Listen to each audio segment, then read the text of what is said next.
you begin to notice that the things that you lightly are contemplating are flowing easily into your experience. Because in the light feeling, in the absence of effort feeling, in the light, so light, maybe it's because it's unimportant, maybe because it's unimportant I haven't been beating the drum of it, and so I don't have a lot of momentum going in opposition to it. But in the lightness of it, the universe demonstrates it in some obvious way. So this is what brought Esther to the question. The lightness seems like the opposite of effort. So when I find myself trying, which is, we hear that from you a little bit, in the realization that you're trying, you might want to stop and say, this trying could be counterproductive. I'm efforting, which means I'm not engaging the energy that creates worlds, which means I think I'll just give this another run tomorrow. And as you do that and do that and do that, you're going to find that effort is not a factor in your experience. You're going to find that trying and struggle are not a factor in your experience. You're going to begin to discover that things that you want lightly come easily. So there's something important to be talking about there. How can I feel light about something I've been so intense about for so long? And we say, by giving it a rest. By giving it a rest, by focusing on some other things for a while, or by getting as general about it as you can. And things just work out. They just work out. Funny thing to hear from someone who's teaching you about deliberate creation. Deliberate creation. Deliberate creation is about tuning your frequency. Deliberate creation is about feeling your emotions and knowing what they're telling. Deliberate creation is about understanding the relationship between who you really are and what you really want and what you're doing right here and now. Deliberate creation is about chilling out so that there's no resistance and then focusing. It's about tending to the frequency first and then applying the thought. Oh, all right now. Abraham, you said that I think and then I feel. So are you actually taking thought back to the element of frequency? Yep. Can you find a frequency without a thought? Can you feel the frequency of love? Can you feel the frequency of love? Now, don't get carried away about who you love or who you loved or anything like that. Just feel the frequency of love. Can you feel the frequency of love? Can you feel the frequency of enthusiasm? Can you feel the frequency of fun? So it's possible to feel a frequency by interpreting it through emotion in a sort of thoughtless place. That's all we're asking you to do. That's the thing to do first thing in the morning. Wake up and enjoy the non-thought. Don't be too quick to try to figure out what this day means and where you have to go and what you have to do. Just give yourself, if you can, 68 seconds of just basking in the energy, in the non-action, non-verbal, even non-thought vibrational frequency. Just give it a chance and see what happens. And then watch how the thoughts begin to follow suit. It is our promise to you. Get that momentum going and you'll be off on the right foot. And as soon as tomorrow, you'll have a day unlike any other day that you've ever had. We're not kidding you. Give it a month and you'll feel absolute control of your experience. And when people see the difference in the way you feel, they'll say, what are you doing? And you say, it's kind of hard to describe. I'm doing a lot less than I've ever done before. Well, what do you mean? Well, I'm focused upon the way I feel. Well, what does that mean? It means I don't want to talk about this with you anymore. There's a really good chance you're going to talk me off my high-flying disc. Well, what are you smoking? Well, it's not like that. This is a non-drug high. It's a non-drug alignment. It's alignment that has always been there for me that now I'm consciously tapping into. It's alignment that I've been stumbling on all my life, just didn't know how to maintain it. Didn't know how to create it to begin with, and didn't know how to maintain it. Now I do, so I'm doing a more consistent job of it. So I've got more momentum going. So I've got more airtime happening, more vibrational airtime, more attention, more verbal time, more stuff from me about those pipes that I want to keep open. What pipes are you talking about?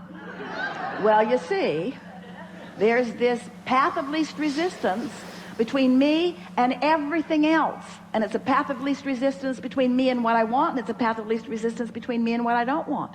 It's a path of least resistance, and I'm just keeping the pathway open on the things that I care about. Well, how do you know the difference?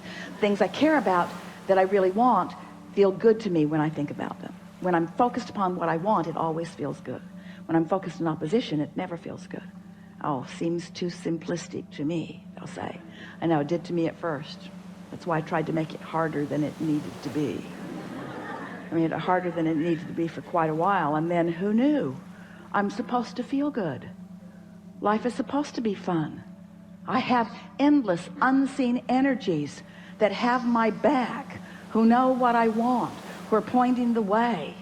I had no idea the leverage, the creative energy that was available to me until I started pointing it. Well, what have you accomplished with this? Well, I feel great. I know, but what else? Well, I just feel wonderful. Well, what else? Well, it's too much to tell. Well, tell me something.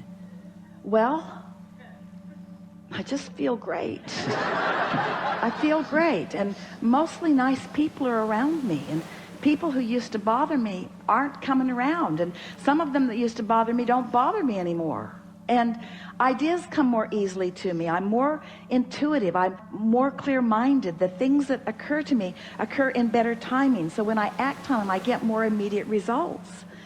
The things that I want are just flowing into my experience. My day-to-day moments are really exciting. I used to look forward to a vacation and kind of put up with everything before it. And now every day feels sort of like that vacation. I have that lighthearted feeling all day, even when you're at work.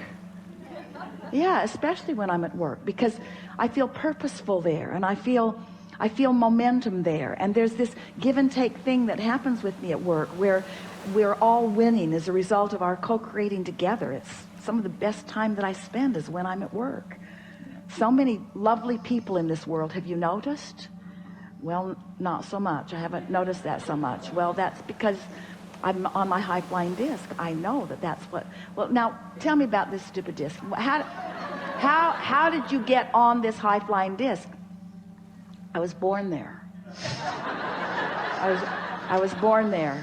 I talked myself out of it with a lot of help from others who had forgotten about it too. But no, I mean, how did you get on it today? Well, I thought you'd never ask.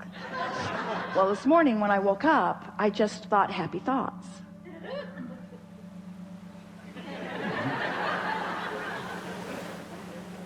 So that's your philosophy.